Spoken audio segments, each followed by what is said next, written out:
ہمارے کسی عالم کا، ہمارے کسی صبح میں کسی کا یہ عقیدہ نہیں کہ اللہ ڈائریکٹ نہیں سنتا. ہمارا عقیدہ یہ ہے کہ اللہ سنتا ہے، مگر ہمارے گناہگار ہاتھ اس قابل نہیں کہ اس کی بارگاہ میں اٹھے.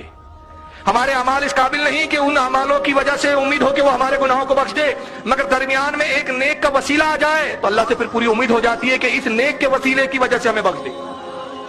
سبحان اللہ سبحان. وسیلے کا مقصد یہ ہے. اور دوسرا جھوٹ کیا کہا میری سمجھ میں نہیں آتا. میں نے کہا چلو یہ بات تو تُو نے سچ کہا، وہابیوں کے بہت کچھ سمجھ میں نہیں آتا، یہ بات تو صحیح ہے.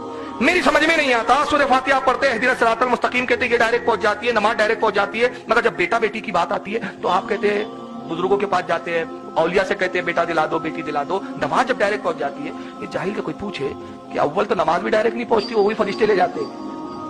یہ بھی نہیں پتا اعمال بھی لے جانے والے فرشتے ہیں. دوسرا یہ نماز بھی خود ایک وسیلہ ہے.